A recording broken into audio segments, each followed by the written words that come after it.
making me itchy too.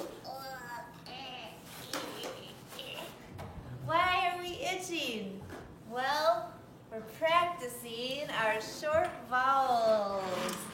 Short vowel I. Short vowel I is for itch. Let's itch. Ready? Itch. All right. Welcome to Kristen and Kensley's reading show. High five, Kensley. I'm a reading teacher and Kensley is? Five, and she's in kindergarten. And today we're going to teach you some ways to teach your child short vowels. Now, short vowels are 5 vowels that make the short sound. And as a teacher, I see that lots and lots of students have trouble making that short vowel sound. So I've combined, and this is not my idea, this is done by teachers everywhere, but it's a great idea for you to do at home. I've combined some actions with the vowels so that it connects the brain and the motion, and then vowels are a snap. So here we go. Here's what we got, right, Kenzie?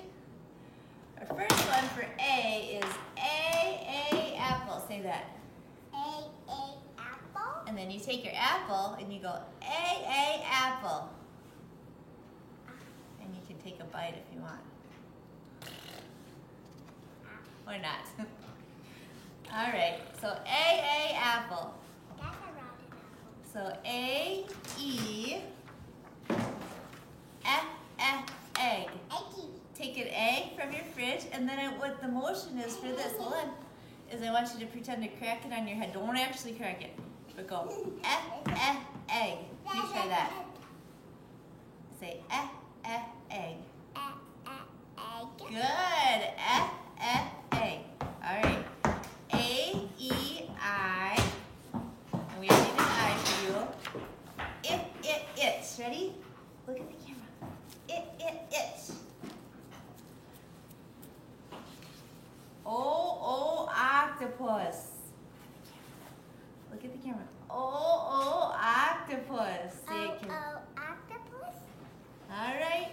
And then U is real easy. Just go U, up. Up.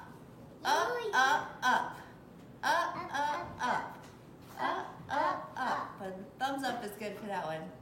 So just reviewing short vowels, putting them to motions is a great way to connect the mind, the body, the actions, helps kids remember their vowels when they're writing, especially and reading.